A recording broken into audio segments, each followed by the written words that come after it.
Donald Trump might be bigoted against Muslims and Latinos and African Americans and women, but when it comes to the LGBT community, he's apparently setting a new standard for Republican presidential nominees. So we're told. Now, I've given credit to Donald Trump before because he did say some things that were good. So, for example, he said that transgender people should be allowed to use whatever bathroom that they want to. Now, I shouldn't really have to give him credit for that since that's just common sense. Yes, people in America should be able to shit and pee wherever they want to. But irrespective of that one instance of him being actually sane on one issue, he's still very much anti-gay. So not only is he against gay marriage personally, but he said that he would actually appoint Supreme Court justices that would overturn the landmark marriage equality ruling.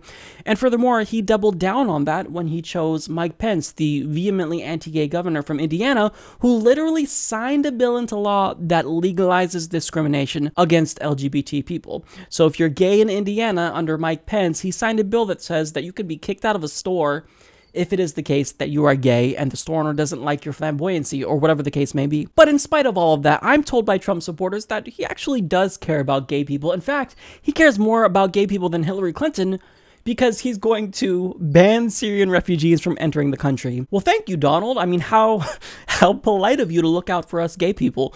Except, I don't think those two things are related. See, he kind of looks to the example of the Pulse nightclub shooter who shot up the gay bar, but that dude wasn't a Syrian refugee. So, I mean, he might want to take away your rights, but at least Syrian refugees won't be allowed to enter the country.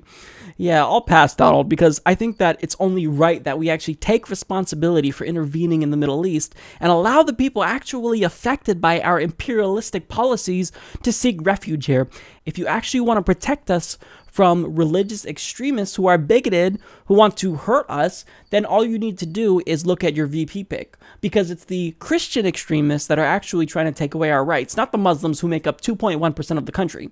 So actually be objective and look at the religious group in the country that is trying to take away gay rights. But Donald Trump won't do that. But still, in spite of all this, many people still maintain that Donald Trump is good on LGBT rights. And if you don't believe me that he's actually anti-gay, well, guess what? Donald Trump is going to prove it to you, because 2 months after 49 people were massacred, Donald Trump will be joining Little Marco and will be speaking at an anti-gay summit in Orlando called Rediscovering God in America Renewal Project. Now, just to give you a taste of how crazy some of these people are, well, the speakers include David Barton, who believes that HIV and AIDS is God's punishment for homosexuality, and he's also against anti-gay bullying campaigns because those are only attempts to indoctrinate students into homosexuality. So in other words, he doesn't care if LGBT youth commit suicide from bullying, so long as they don't turn out gay. Who cares? Now, there's also Pastor Ken Graves from Maine, who often talks about militant homofascism in his sermons. And according to him, the gays and their coalition of allies are attempting to build a secular humanist caliphate in America. Of course we're not. This is ridiculous. We would never do that. Or would we? No, we also have Bill Federer, a conspiracy theorist, who believes gay rights are bringing about an Islamist takeover of America. Yes, because a religion that says you should execute gay people is somehow aligned with gay people. Now, David Lane, founder of the American Renewal Project, who has explicitly stated his plans to grill Trump on how he plans to fight, quote, homosexual totalitarianism and gay rights, quote, militants. I honestly don't even know what that means. And of course, standing by his side is Mike Pence, who has referred to gay marriage as indicative of a societal collapse and who wanted to use HIV and AIDS money to fund conversion therapy. So he's basically attending the Anti-Gay All-Star Summit. You've got all the greats here. The only ones missing are Phil Robertson and Kim Davis. Get them together and you have every anti-gay buffoon in the country. So Donald Trump, who has maintained that he's a, quote, friend to gay people, will be speaking at this vehemently anti-gay summit. Okay, one, everyone at this summit is probably gay because nobody cares about homosexuality that much. You guys think about homosexuality more than anyone. And studies have shown that people who are externalizing their disgust with homosexuality are more likely to be gay. And look, there's that one pastor who's a crazy person who literally claims that Starbucks employees are turning people gay because they are ejaculating in their coffees. Not joking. I don't know if they do it individually or if they keep, a jug of semen in the coffees, but he said it's just so delicious.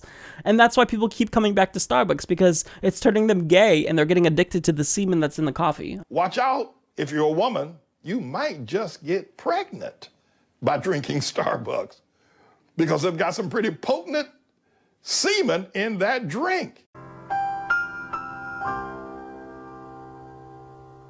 Many people will question, well, this guy has to be gay with the stuff that he's saying. And he was on the Young Turks interview, and he basically inadvertently admitted to being attracted to men. So, Pastor Manny, I'm getting a sense for overall from your descriptions here that you think that being gay is a lifestyle choice, so it's a choice that a lot of people would want to make. You think that semen is delicious to a lot of people, and these are choices that people make. So it seems like perhaps if it wasn't for the Bible and the teachings of Moses, etc., that you might have been tempted by those choices as well.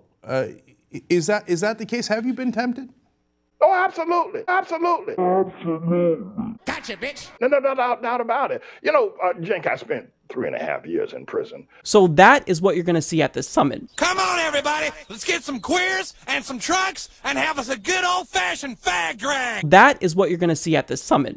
So I wouldn't be surprised if the gay prostitution market in Orlando skyrockets during this summit. So all of these people who are closeted homosexuals, presumably, will be at this summit just to talk about how bad gay people are. And Donald Trump, who claims to be a so-called friend to the gay community, will be right there with them, circle jerking about how terrible gay people are.